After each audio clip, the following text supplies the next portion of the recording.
नमस्कार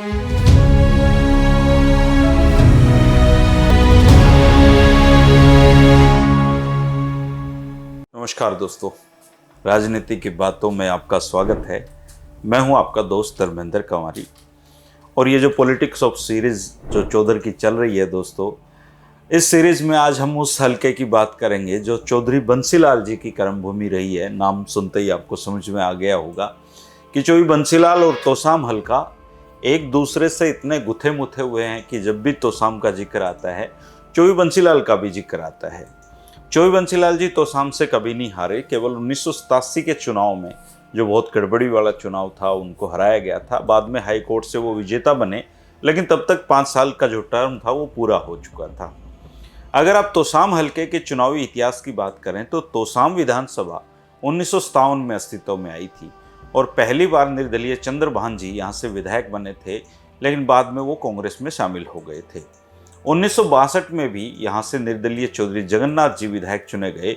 बाद में उन्होंने पीआईपी ज्वाइन कर ली थी और उनका जो राजनीति में एंट्री थी वो मार्क्सवाद से हुई थी।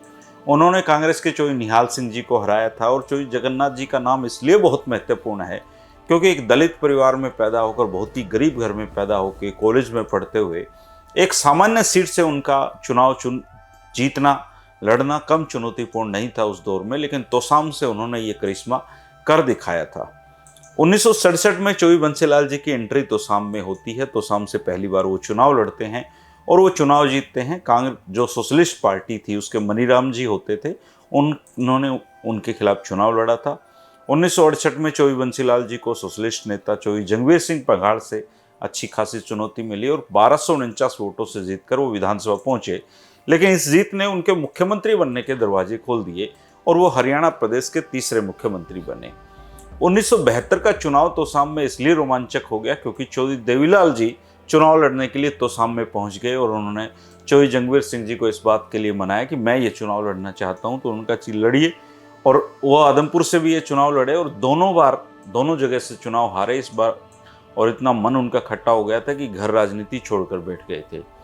तोसाम के इस चुनाव में चौधरी बंसीलाल को 30,934 और देवीलाल जी को 10,440 वोट मिले थे। 1977 में चौधरी बंसीलाल जी के बेटे सुरेंद्र सिंह जी निर्दलीय चुनाव लड़े। उनके सामने एक बार फिर से चौधरी जंगवीर सिंह निर्दलीय उम्मीदवार के रूप में सामने थे। मुकाबला बहुत कठिन था क्योंकि चौधरी जंगवीर सिंह मात्र 2174 वोटों से हारे थे। 1982 में चौधरी सुरेंद्र सिंह जी कांग्रेस के प्रत्याशी बने और लोकदल ने ओम प्रकाश मित्तल जी को चुनाव में टिकट दी, वो हार गए चुनाव।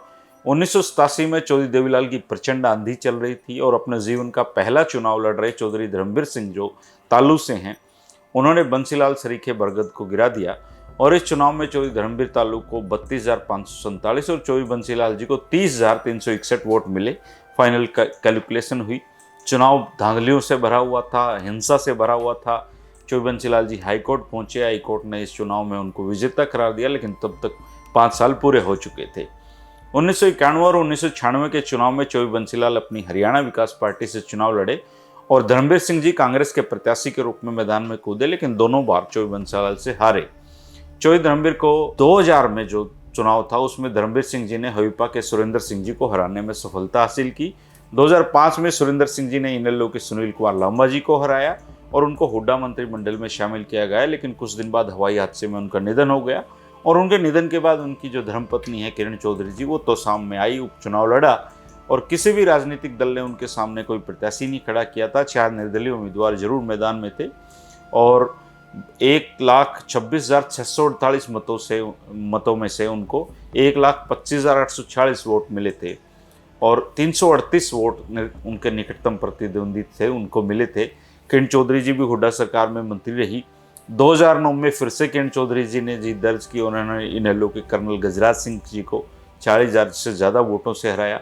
तीसरे नंबर पर चौधरी जंगवीर सिंह पंघाल जी के जो युवा बेटे हैं, युवा नेता, वहाँ के काफ़ी लोकप्रिय चेहरे हैं, कमल सिंह जी, वो रहे थे।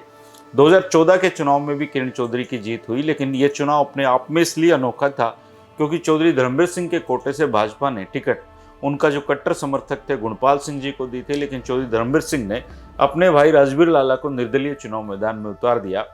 टिकट लेकर भी गुणपाल सिंह भाजपा के गुण नहीं गा पाए और जोर लगाकर भी चौधरी धर्मवीर सिंह अपने भाई को निर्दलीय नहीं जिता पाए किरण चौधरी जी पहले नंबर पर रही, दूसरे नंबर पर रही इनेलो की कमला देवी जी और राजबीर लाला जी तीसरे नंबर पर रहे।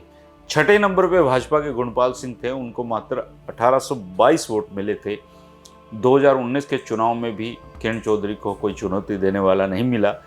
हालांकि भाजपा ने जातीय समीकरण बिठाते हुए मोढ़ाल हल्के के पूर्व विधायक शशि रंजन परमार जी को मैदान में उतारा था। बीच चुनाव में उनको हार्ट अटैक भी आया और किरण चौधरी मुकाबले में आगे बढ़ती चली गई और वो चुनाव जीत गई।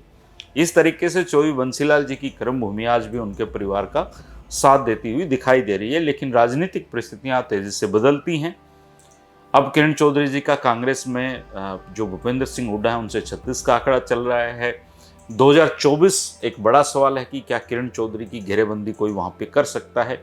ऐसा भी सुनने में आ रहा है कि जो रणवीर सिंह महिंद्रा जी के जो बेटे हैं अनिरुद्ध जी, वो उनके सामने चुनावी मैदान में उतरेंगे।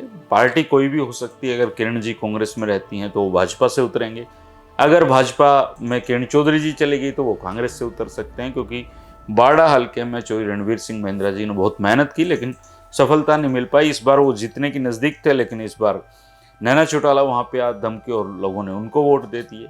तो अब उनका जो राजनीतिक क्षेत्र है वो निश्चित तौर पे बदल सकता है, क्योंकि हर जो बत्रा जी हैं वो कहते हैं politics is a game of suitability. तो जिसको जो सूट करेगा वो वहाँ पे जाएगा। तो 2024 में तोसाम हल्के के लोग जरूर कमेंट करके बताएं दोस्तों कि क्या किरण चौधरी को कोई टक्कर देने वाला प्रत्याशी वहाँ पर है, कोई टक्कर दे सकता है तो कौन हो सकता है, या फिर किरण चौधरी को कोई टक्कर तोसाम से है ही नहीं। आप इस बारे में अपने जो विचार हैं दोस्तों कमेंट करके बताना। ये मुझे तोसाम हल्का जो मेरे गाँव से बहुत ही नज़दीक पड़ता है उसको समझने में मदद करेगा कि तोसाम में 2024 क्या जनमत दे सकता है। आपके कमेंट का मैं इंतजार करूंगा। कल फिर मिलेंगे 3 बजे राजनीति की बातों के एक और वीडियो के साथ। शुक्रिया, नमस्कार।